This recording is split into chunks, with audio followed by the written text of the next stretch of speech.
Jnanam jnana salakaya Chakshurumritam yena Tasmai Shri Guruve Namah Ajanulam Dikta Bhujo Kanakavadatu Sankirtanai Kapituro Kamalaya Takshu Vishwambharo Dvijavaro Yupadman Bhalo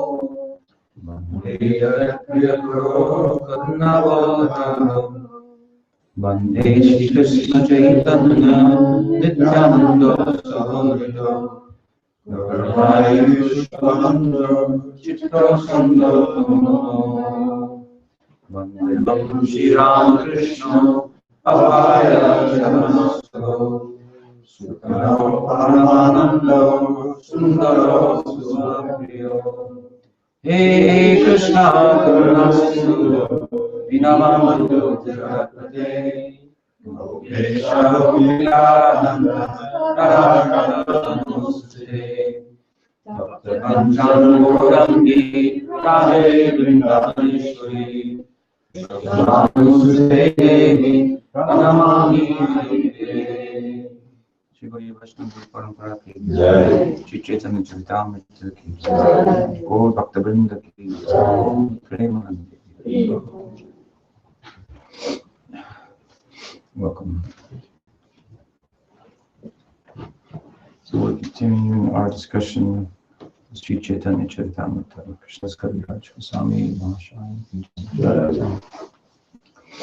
And today we come to the 14th chapter, and as we heard last night, this is the description of Krishna's Balyalila, or childhood pastimes, the Kumar pastimes, and they are spoken of in brief or in a condensed presentation. Sutra-like form is the term used by Krishna's Kaviraj Swami, and the two reasons for this are, one, as we've mentioned, that the earlier pastimes of Chaitanya Mahaprabhu, both his Kumar and Puranda and Kishore Lila, all before his taking sannyas, which he enters into the what's considered middle pastimes of Madhya Lila. These were all elaborated upon in greater detail by Sri Vrindavan Das Thakur in his Chaitanya Bhagavat. Vrindavan Das Thakur Kishai. And Krishnadas defers to him and was particularly empowered and requested to speak in greater detail about middle pastimes, later pastimes, which he does. It looks more attention is given, more detail to the Madhya Lila and also to the Antya Lila, but the main part of the book here is Madhya Lila, as Krishnadas has explained in the previous chapter.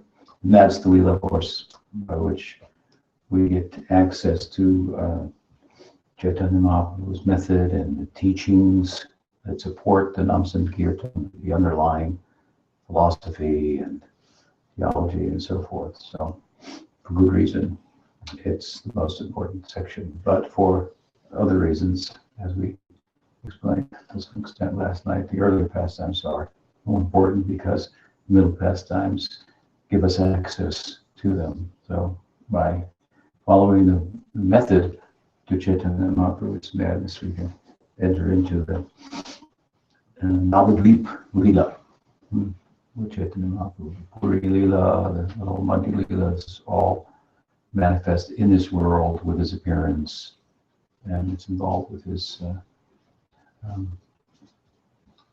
sharing of the teachings and pursuing himself, that which he shares. The sharing is an overflow, the pursuit, but it's his life as if you will, as it appears as a practitioner with a goal of Radha Prem to attain. So, but Navadvip is our ideal, and it corresponds with Vrindavan Dham. So it's the hidden Gupta Vrindavan. And so we're in the Navadvip Lila here in this chapter. And so briefly, the briefer chapters, as I said. And text 1, Krishnadas begins, Katanchana smrite jasmin duskaram sukaram bhavet vismrite viparitam syat Sri Chaitanyam namamitam. The things that are very difficult to do become very easy to execute if one somehow or other simply remembers Sri Chaitanya. But if one does not remember him, even easy things become very difficult. To this Chaitanya, I offer my pranams. As usual, Krishnadas begins his chapters, and this is characteristic, with his own Sanskrit composition.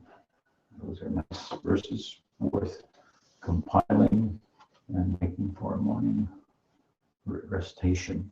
You can go and take the first verse of every chapter, which is again his own Sanskrit composition. He was a great scholar, Kavi Raj, as we mentioned last night. This is written in Bengali primarily, about 10% Sanskrit, most of that which consists of Praman verses, supporting verses from the Bhagavatam and other texts, including the works of the Goswamis themselves.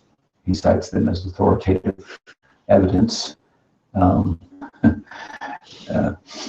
So you can see just coming right after the Goswamis and penning really the final book of the Bhakti Shastras, if you will.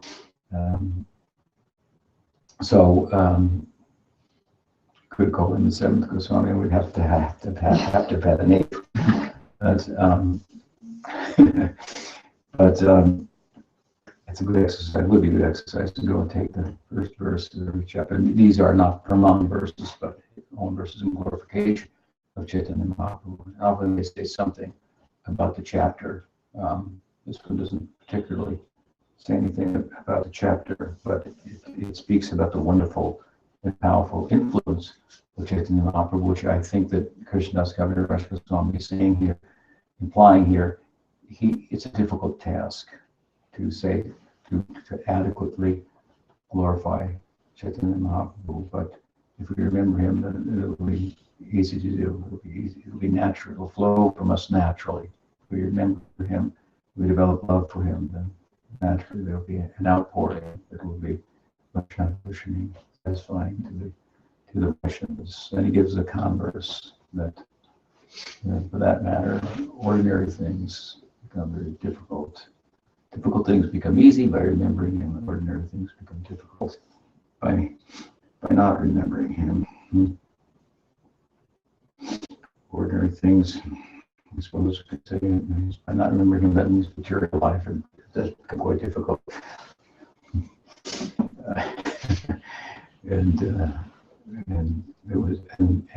We know with no end in sight, something like that. So a nice introductory verse, and again, this would be a good exercise. Collect those verses and then recite them in the morning or evening or midday. Joy, joy, Sri Chaitanya, joy, Nityananda, joy, Advaita Chandra, joy, Gaura Vargana. Typical here. Verse of every chapter, glorifying the Panchatattva, Sri Krishna Chaitanya, Nityananda Prabhu, Advaita, and Gaura Bhakta Vrinda. Doesn't directly spell how are some of the verses too, but he's also, in a way, included in the Bhakta Vrinda, all of the devotees. Prabhu Kahila J.A. Janma Lila Sutra, Tashodanandan Dreche Huya Satyaputra. I have thus described in sutra-like form the Janma Lila of Prabhu. That's how he refers to Chaitanya Mahaprabhu, Prabhu of the Prabhu. Means it's not a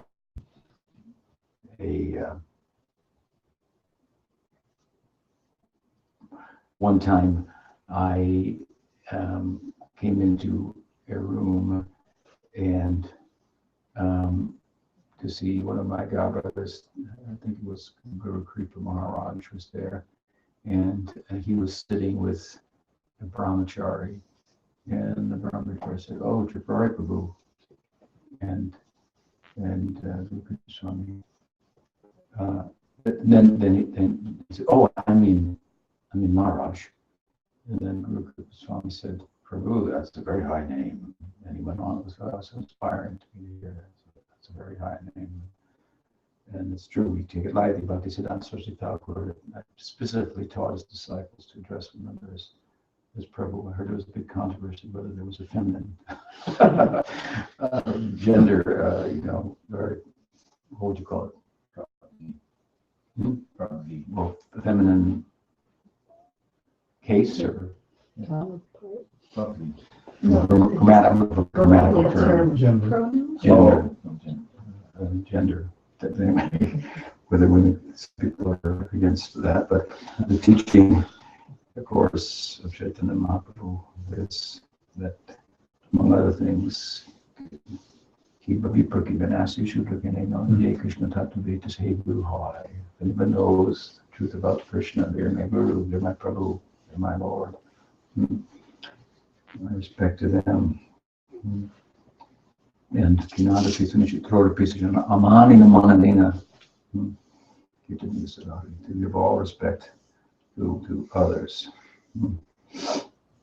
So we don't need to hold that back. So he says here that the Janma Lila in like a sutra-like form of Prabhu Chaitanya Mahaprabhu, I've spoken of and explained that they are just like Jashoda Nandan Dreche Hoila Sachiputra. Those of Sachiputra, the son of Sachi, are the same as the son of Jashoda.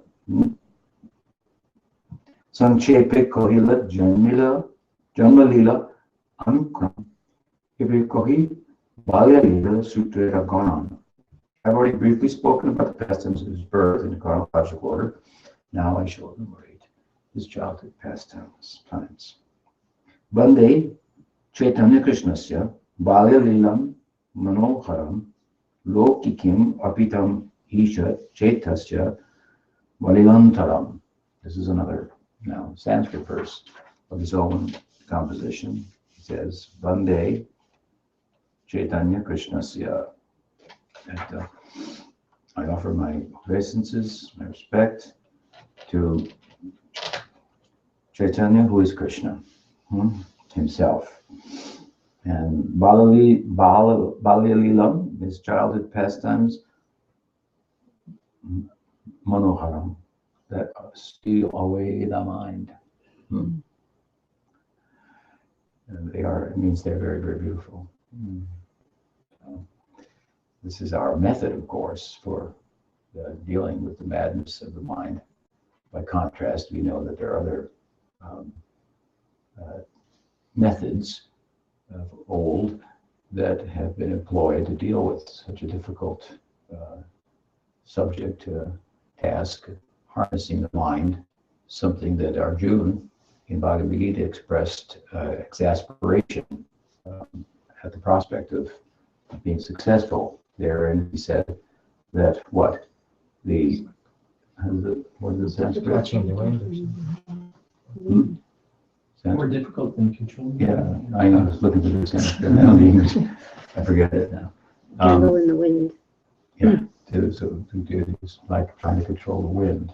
It's windy today, so we went to the strawberry fields sometimes.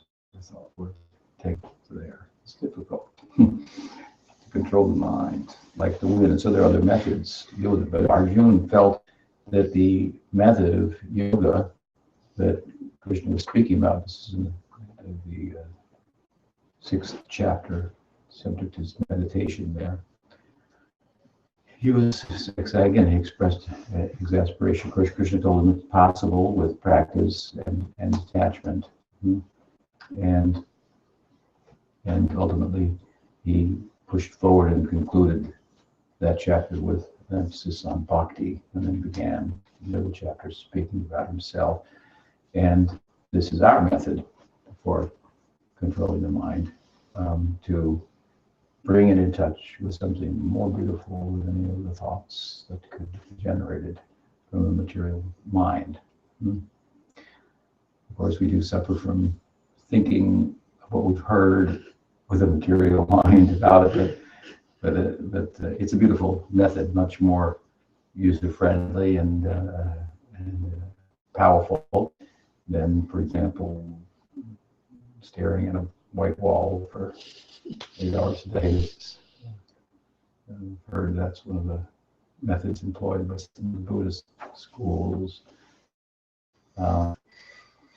So, Bhakti Yoga, this is a very central, the difficult task of removing the negative, that being the uncontrolled nature of the mind, by invoking the positive. All attractive Krishna. So Chaitanya Mahaprabhu is described just like Krishna is all attractive. And so Chaitanya Mahaprabhu is mind stealing. And lokikam apitam isha chetasya valitam antaram. He says that he appears lokikam. Lokika means ordinary. His childhood pastimes, and they're human-like, and they're very like ordinary childhood pastimes. But api tam isha chetas, they're actually the movements of the Isha, of God Himself, in childlike form, and so although they're ordinary, we shouldn't think of them as such. They're actually divine. And this is a very, of course, peculiar thing in itself, that the Godhead, who is different from us, appears like us, and even with regard to childhood and so on. And of course, we consider that to be very, very sweet and manaharam, very mind stealing.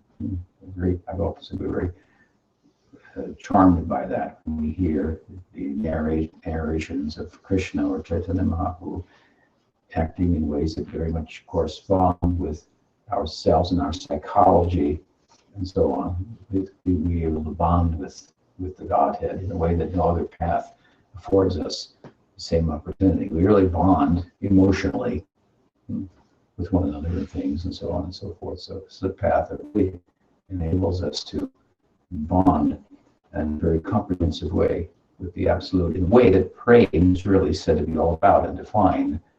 The real identification. He is like us. He's one of us. This is the very feeling of Vrindavan or Navadvip. He's one of us. He might find that he's one of us. He's going to become a big sannyasi, become different from us. He's going to travel all over the world and preach. And it's hard for them to relate to. So this mind, as he's ours, the Braj, they think he's one of us. Narayan does powerful things through him. He's really one of us. I made a comment once that Bhaktivedanta Narayan Maharaj, he had said, didn't always seem to like some of the ways in which Prabhupada had named various deities in different parts of the world, because they were deities of Radha and Krishna, but they didn't have Braj names always. And one of the examples is London Ishwar. London Ishwar, Radha London Ishwar. So kind of room for a loop there. But well,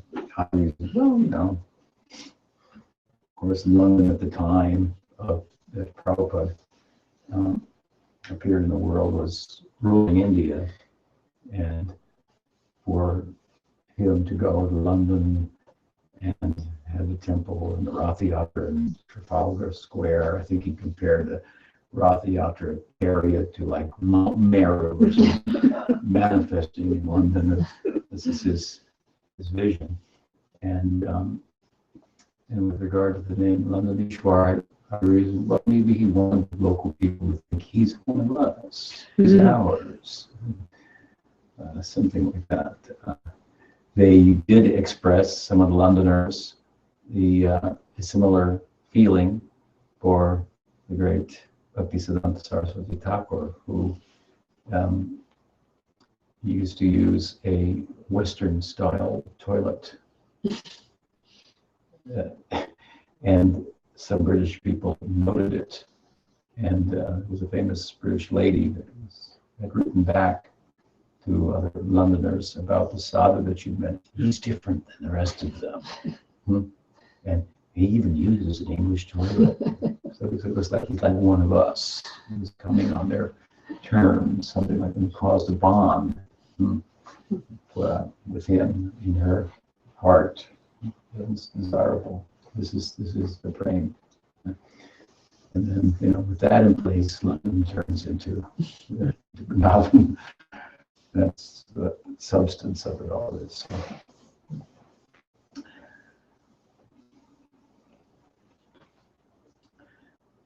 So then, continuing, he says, Balya Lila Agi Prabhu, Uttanashayam, Pita Matai Dikaida Jina Charan. So he begins here the actual description of those childhood pastimes with the feet of Chaitanya Mahaprabhu. So that's pretty common to begin. And we're told that for darshan, to begin by looking at the feet and then gradually going up and so forth. And the feet are the bottom part of the body, and with those feet, Chaitanya Mahaprabhu walked barefoot throughout the whole of India practically.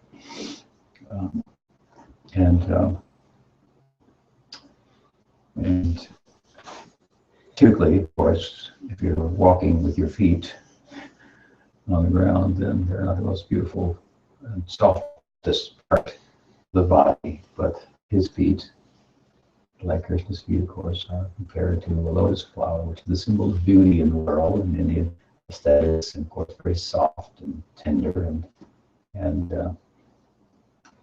implication is not affected by the hardness of the ground and so forth, but softening the ground and the whole world is the implication. So he says in his Balya Lila Agi in the beginning, Uttanashayana, he used to lie upside down. I mean, he would lie and like a child with his feet up in the air, like this on his back, and his feet up. And Pita Mata Dekila China Charan, so his mother saw certain marks on his feet. He had to read John Deki, Lagupad Tahishopit Vacha Shankachakramina. So they weren't ordinary feet. He was acting like an ordinary child, lying on his back, keeping up his feet, unable to walk. But she noticed that he, when he tried to walk,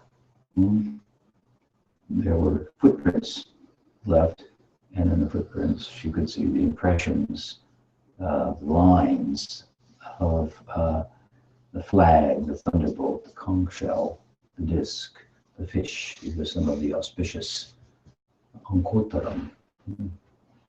Ankotam, Gunotam, Ankotam. Krishna has many qualities. Bhakti Rasamrita Sindhu, the southern division, where Bhakti Rasa is described in terms of chapters dedicated to each of the 5 ingredients that combining together make for bhakti rasa. You have the sthayi bhav, the vibhav, the samachari bhavs, the anubhavs, and satvika bhavs. And among them, the vibhavs are thought to be causal in a sense. And there's the beginning then of that southern division, a chapter about the vibhavs. And the vibhavs are, as you know, of two types, alambana and udipana. Alambana means, and that's the has two divisions. Alambana means the like, from the dramatic point of view, you could say the actor and actress, Radha and Krishna and the devotees. So the Vishai, the object of love, rasa, and the vessel of love, a heart full of love. These together are, without them, how can you have rasa? Right? So they're essential. And then you have the udipana vibhav. And the udipanas are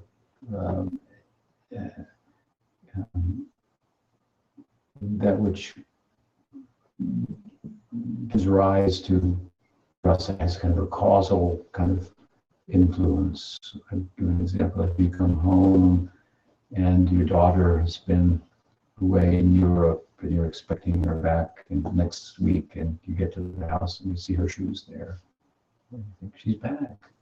And you loved her all along, but suddenly you see something that reminds you very strongly of her, and that love comes very prominently to the foreground. So this is how the udipana vibhavs work. And I bring this up because the qualities of Krishna are categorized or described in this chapter of the vibhavs, and they're described in both ways. They're described as alambana vibhav and udipana vibhav, the qualities of Krishna. Rupa Goswami goes through 64 qualities of Krishna. And in the context of doing so, he cites the section of the Bhagavatam where Parikshit Maharaj is talking to the bull, Dharma, and Kali Yuga and so forth. And so many qualities of Krishna are spoken, I think, by the bull, or the cow to the earth, or one or two, I forget. So many qualities there, and he cites that verse. Means you can go there, and there's other qualities too, and he has other qualities, but he selected certain qualities for Rupa Goswami to come up with the 64 that Rupa Goswami explains. He heard from here, and Shastra and other devotees have said in different testimonies, and they have mentioned it in the context of examples. So Dr. Rasamrita Sindhu, this section, he will go through the qualities, and he will give the examples to help us, as much as there are some, and many, appreciate them and so forth. But how they work both indirectly as alambana vibhav and directly as udipana is that when you talk about Krishna as the Vishayalambana, the object of love, then you're going to describe Krishna, the person Krishna, and he's like this, and he's like this, and he's like this. So you're describing the object of love. In the context of doing it, you're mentioning the different qualities. And so because you're focused on Krishna as the object of love, the qualities become indirectly part of what constitutes the Vishayalambana, the object of love. So in that sense, indirectly, they constitute alambana vibhav. And then directly, they can be thought of kind of independently, like without talking about them in the context of the entirety of Krishna, if you will, meditating on a particular quality, rather than meditating on Krishna who has these qualities, something like that. then they're classified as Udipanas. Udipana. And here he begins like this also. And that's the point that the feet of Krishna, the character, the qualities, these qualities are. He was 64, and so they have 4 divisions. There are 50 that can partially manifest in the jivas who are doing bhakti. And then there are 5 more, so 55 that appear in gods like Brahma and Shiva. And then there are 5 more, which gives us 60 that appear in Bhagavan Narayan. And then there are 4 that appear only in Krishna: Lila Madhurya, Rupa Madhurya, and Prema Madhurya. You know, sweet love surrounded by devotees endowed with very sweet love, Prema Madhurya, Lila Madhurya, sweet pastimes. You know, the pastimes of Chaitanya Mahaprabhu, the pastimes of Krishna, they're sweet, they're charming, they're not like Narayan's pastimes and Shiva. And that's why they're so popular. Whole books about them and so forth. There's no whole book of just pastimes of Narayan, Vishnu, Mahavishnu, but Krishna. Those are the most popular texts. And so, and Madhurya has a sweet flute and he has a sweet form, Rupa Madhurya. These are the 4 qualities that Krishna has that even Narayan doesn't have. So these are the divisions, and then they're further divided, all these qualities, into 2 divisions. Those that astonish us because of their Aishvarya and the godliness of them, like universes emanate from the pores of his body. That's pretty godly, pretty majestic. And then there are those that astonish us because they're so much like us, so human-like, and seem to speak of his frailty and humanness and the shortcomings of humanity, the weakness, I want to say. And of course, they're very charming to us. They seem like to be an opening, right? Isn't it? They provide an opening for us. The pastimes that are full of much majesty, it's not much of an opening to get close there. But when he's acting like a human being, he has needs. We can participate. We can feed him. He needs to take rest now. He needs to be consoled because Radha is not allowing him to have her darshan and so forth. So this is an entrance.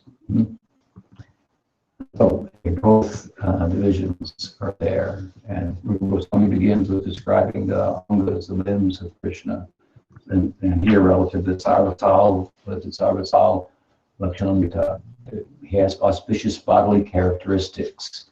This is the second, I believe, of the qualities that Swami describes, and they are divided into Gunotam and Unkotam. Gunotam means different body characteristics or qualities, and Unkotam particularly refers to markings on the hands and on the feet. So he had certain auspicious markings on the hands and feet. This is part of the Brahminical society and culture of your Vedic culture. Had a strong emphasis on this, and a very kind of developed notion of physiognomy, which is over time in Western society and the world become thought of more of a pseudoscience, superstition, and so forth. But there is now a little bit of some movement back in that direction, and might do serve us well for a moment to make a slight turn here and emphasize that the scientific community, which is often thought to be in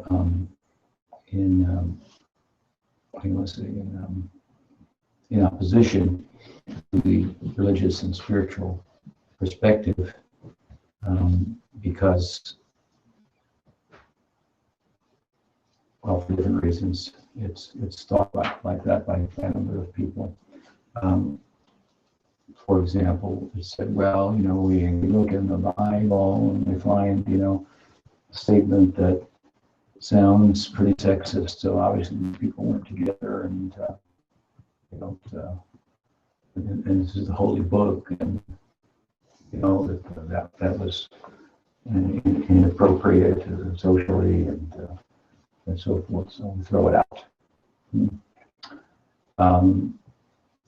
You hear that kind of thing. I'm simplifying, obviously, and generalizing. I heard read somewhere somebody had said recently that Nikita Khrushchev, who used to be, for those of you who are younger, the sovereign leader of the USSR, he famously pulled his shoe out at the what do you call that place? United Nations, and pounded it on the table at one point. This during the Cold War between the United States and Russia. And I forget what he was arguing about, but he was upset about something. And his son, or grandson, I think it was, in recent times became an American citizen.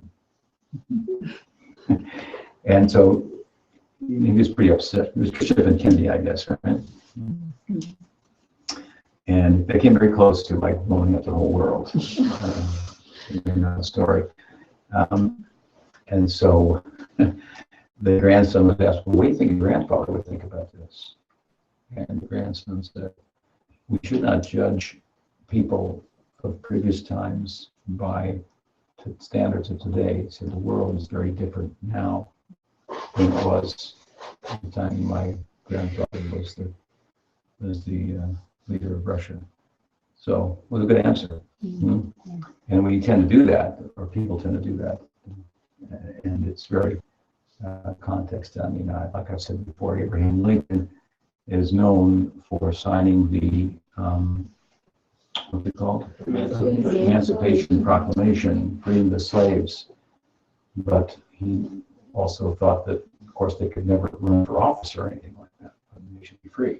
I mean, so to say that now would certainly be fired and wouldn't be able to hold political office if you said such. So times change, and people are to be seen in terms of their the great people, the groundbreaking insights that they stand up for and the truths that they stand for that are evident in the times in which they live. And all truth is not evident at all times, and it never will be. So the world is always, there's always new things to find out about the material world. Even while one sense it's the same thing going on over and over again, it has its way of mixing the same things up again and again. And there's always new things to find out about the world. So, in the same way that religious texts and teachers and so forth may be dismissed in modern society for way it takes on certain things in the past, I heard a discussion not long ago by a Christian minister in which he was telling the story of the pygmy that was by far the most popular exhibit in the Brooklyn Zoo in the 1920s. They had a pygmy that pygmy is a type of certain African tribe. So the pygmy was put in the zoo, and it was a very popular exhibit. And keeping the pygmy in the zoo was completely supported by the whole scientific community. So, it's a subhuman species, some type of a link between apes, and right next to the apes, the apes, and the pygmy. And completely supported by the whole community. Eventually, he built a bow and arrow and started shooting at people in the cage who were viewing him. But good for him. Huh? But it was the religious community in America that got him out and found it to be objectionable, and ultimately won his release and put on the exhibit and so forth. So science is on the wrong side of things at times as well. I'm just not sure how we segued through that for a moment. I didn't say it was a segue. No, it was the stream by which we went there. Yeah, physiognomy. So physiognomy is it's like superstitious. Even though we know practically that the face is the index of the mind, and if you get angry in your mind, your face will turn red, or if you get envious, it will turn green, and so on and so forth. There's some revival of that I heard in some circles, that certain things in the brain they think react in such a way that they cause external whatever symptoms. But at any rate, you can still go to Delhi and say, your hand, I pull you over, your hand, tell you, all about your past, and then you give them 50 rupees, like, wow, incredible. So there's a little more to it. I told the story before, and it was a very powerful experience for me. We were going to buy a cow in an organic dairy, who became Shamala, who's the mother of Tilak, the black bull. And she's, since he was born 6 years ago, she's been milking. She still gives 4 gallons a day, which is quite a yield after 6 years. So she's happy there. But at any rate, on the way, Vrindavan had somehow gotten a CD, and it was of a man speaking about the physical characteristics of cows that he discovered in an old farmer's book that described if their udder has a certain amount of hair on it, then if it's a hairy udder, it's going to be more cream. If it has as wide a scutcheon, they're going to milk for a long time, and where the cowlick is on the back will determine something. It was all about dairy cows and the milk yield. And it was fascinating to read, to hear, and I couldn't keep up with it or keep notes. We're going to buy a cow and we're listening to this tape of it. This look at the bodily characteristics. Well, one thing stood out in our minds was the scutcheon, which is the after just below the tail, between the two legs, if it's wide instead of narrow, then she's going to be a bigger, longer lactation, something like that. So we were looking at, a couple hundred cows. It was always a lot of fun going through the herd and liking her, trying to figure out which one to buy. And Shamal turns around. She's black, for black jersey. And so she stood out in the herd and she turned around. We all looked at one of us. Look at that!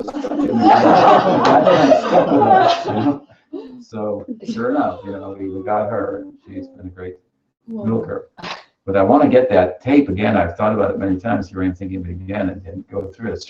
It's fascinating, and it's an example of the superstition of physiognomy being more than it's thought to be when people think of it as such, simply superstition and pseudoscience. So here, anyway, there are said to be 32 auspicious characteristics in the Brahminical culture and the Vedic culture, bodily characteristics that define or mark a Mahapurusha, an extraordinary person.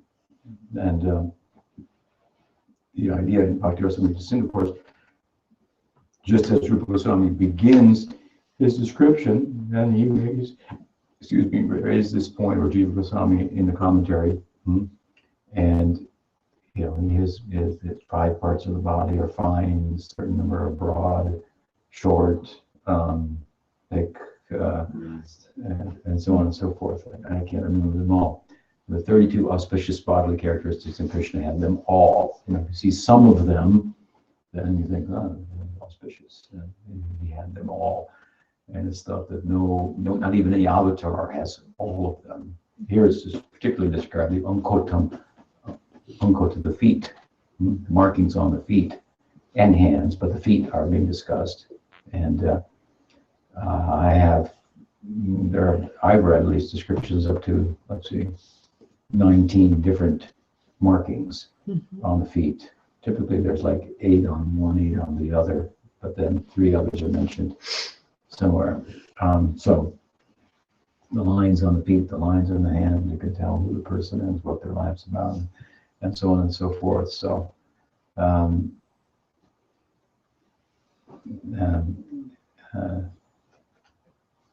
we say the face is the index of the mind. You can look at something, you don't look happy. Your face is corresponding with your emotions. So anyway, the Vedic culture gave some emphasis to this, and Krishna is actually described like this, to have all these symbols, and then there are examples. There's an example of Nanda Maharaj coming in and commenting, and I guess one maybe he had talked to what's his name? Name-giving priest Gargacharya. His son has all these auspicious characters, all 32 characteristics, and so on. So here maybe we should go to Nilambar Chakrabarti, who was an astrologer, and he'll come up here and he'll confirm it. The child has all 32 auspicious characteristics, beginning with the lines on the feet. It's interesting to note that that it's said that when they make the Buddha statues, they make them as far as possible so that they contain, or they include these symptoms. They have a list of symptoms. Some of them are a little different than the ones mentioned in the Vedic culture, but the concept comes from the culture that Buddha divorced himself from, the Vedic culture, the divinity of the sacred text, and so forth. He went on his own path, if you will. But when asked, when he's described himself, he's seen in the Buddhist text as an ordinary person without these signs. And when asked about them, his idea was that's not what makes a person great, what their body looks like, but how they freed their mind is what makes a person great. So he dismissed the whole thing. But after him, the Buddhists, they even say all Buddhas should have all these symptoms and so forth, and they make the statues like this and so on. But the Buddha didn't have them. He's one of the avatars. And only Krishna has them all. This is the point that Jiva Swami makes. So we find them here described with regard to the markings on Chaitanya Mahaprabhu's lotus feet. Seeing the small marks, seeing these marks, neither his father nor his mother could understand whose footprints they were. Thus, struck with wonder, they could not understand how those marks could possibly be in their homes. Nishrakoi, Balgopal Ache, Chisange, Tenuti Angore, Kere, Janerange. Jagannath Mishra, he first responded that it must be the case, without a doubt, that the Balgopal, who was within the Shalagram, has come out. The Shalagram has taken the form of Balgopal, the child of Krishna, and it's performing pastimes, playing within the room here. This is how he first responded. So it has a reference to the family Shalagram. The Shalagram is, of course, the auspicious stone representing Vishnu. It's often thought to have certain markings that determine which form of Vishnu the different shalograms represent. There's the Vamana shalagram, and this one, and that one, and so forth. And I don't know if they have a Krishna shalagram with markings and so forth, but I believe that, I'm quite sure that Jiva Goswami in the Sandarbhas describes the shalagram a little bit differently, not as a particular form of Vishnu, but as a form from which any of the Vishnu forms can manifest in accordance with how he's worshipped. Mm-hmm. And so this is apparently the sensibilities of Jagannath Mishra, who thought Bal Gopals appeared, and they were obviously Krishna devotees. And they had shalagram. It's said that when excavating the place of Chaitanya Mahaprabhu's appearance, which was discovered and revealed by Bhaktivinoda Thakur on the Mayapur side, we discussed this a little bit the other night, came up or somewhere, maybe on one of the Sunday calls, somewhere that said, what does Chaitanya Mahaprabhu do at Goduli? The time of Goduli is like the afternoon when Krishna's coming back from the forest. Cows are in front and they're running home, and the dust is being kicked up, the dust duli of the cow, and Krishna and Balaram are covered, the cow is covered with dust, and they look very beautiful as the sun setting on them. These nice descriptions are there in the works of Krishna Das, Govinda Vilamrita, and other works describing the eightfold pastimes of Krishna. So there's corresponding eightfold pastimes of Chaitanya Mahaprabhu. The question was raised, what is the corresponding pastime? And of course, it's Nagas and Kirtan. They're coming through from bathing in the Jamuna. They go to Navadvip, and they go into every house. And it's as if the Panchatattva is appearing in decided, let's go to this house today. But they're going to every house every day, and every house thinks they came to our house today. And then they cross the Ganges, following the cows who are swimming across. They go back to Jagannath Mishra's house and so forth. The point came up because, to me, as I was explaining that, a side point came up, this is interesting evidence in support of Bhaktivinoda Thakur's position, because Vishnu Thakur is describing the eightfold Leela of Chaitanya Mahaprabhu and saying he's in Navadvip doing Naga Sankirtan, and to go home, he had to cross the Ganges to go to Mayapur. And so it was thought at the time of Bhaktivinoda that the place of Chaitanya Mahaprabhu's birth was in Navadvip, not in Mayapur, on the other side of the Ganges, but Bhaktivinoda, through his empiric research and esoteric insight and vision, was convinced that it was in Mayapur. And when they were digging in Mayapur, and this is the point I'm making, they found a deity of, I want to say Vasudeva,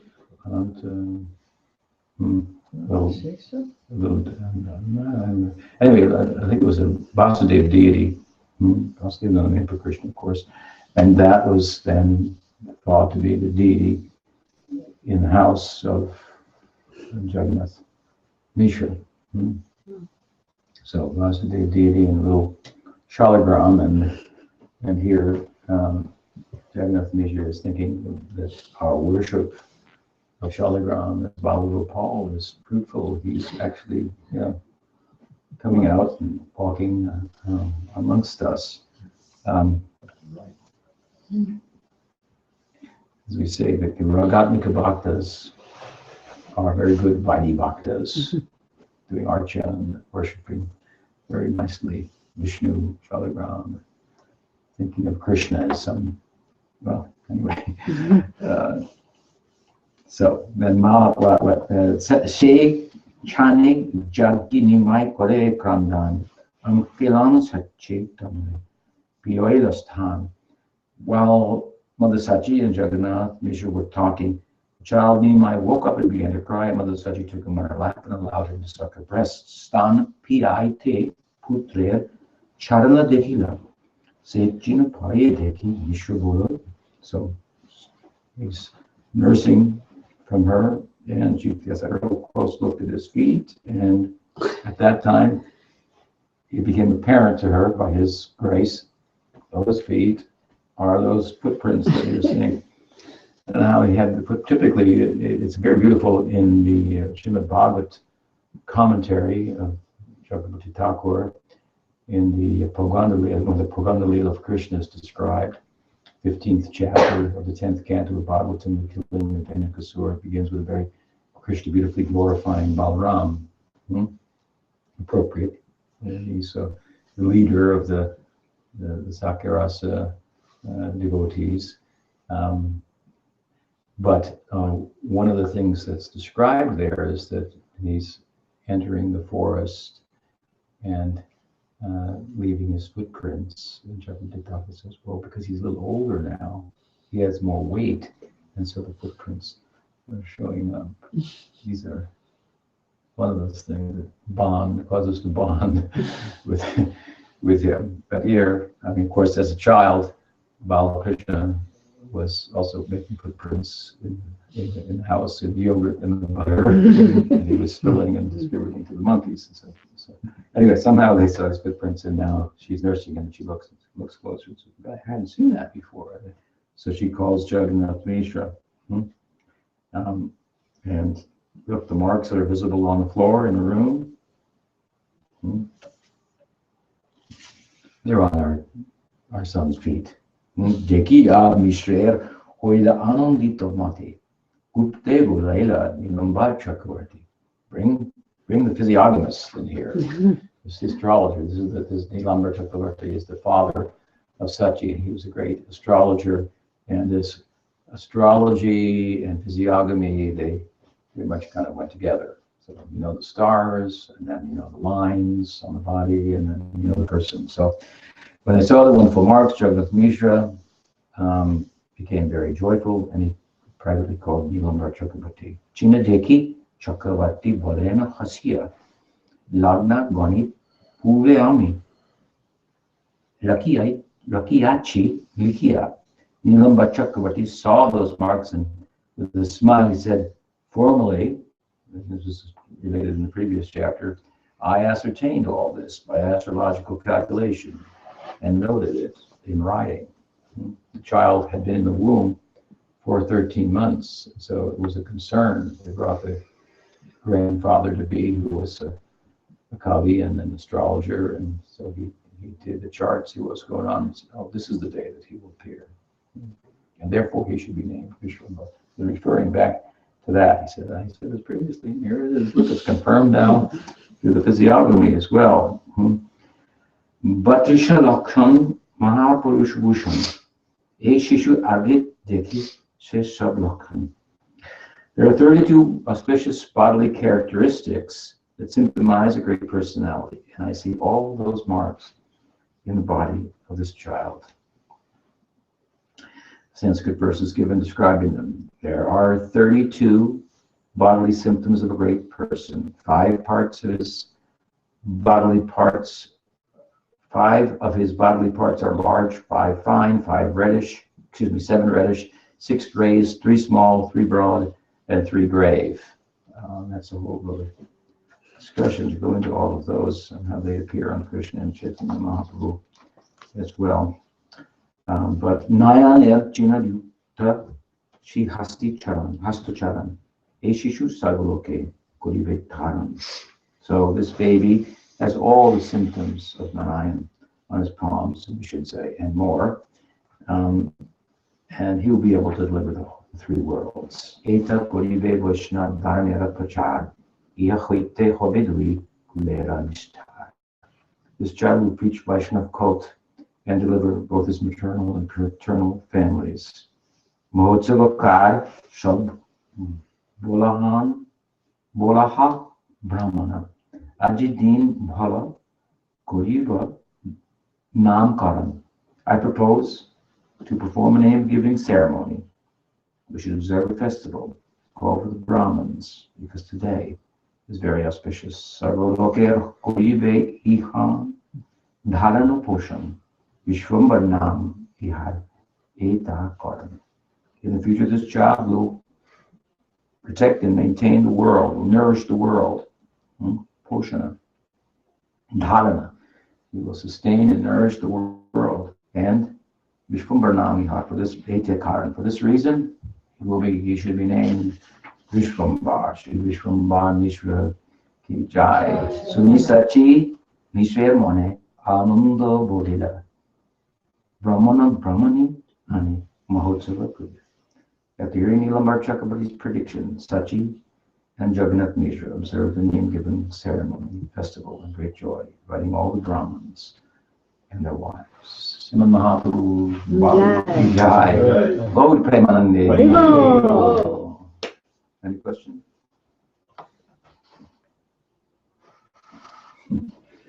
Maybe a little off topic. I mean, Krishna consciousness, Krishna conscious. but not on this. Yeah, well, okay. I can wait and do it another time. Yeah, it's probably, it's after 8 now, right? What time do we start? 7? Yeah. So, maybe tomorrow we have a Sunday call, we'll do that. And, we've got time. Shri Shri Gaurada Madhava Ki Jai, Bhakta Vrinda Ki Jai, Gaur Premanand.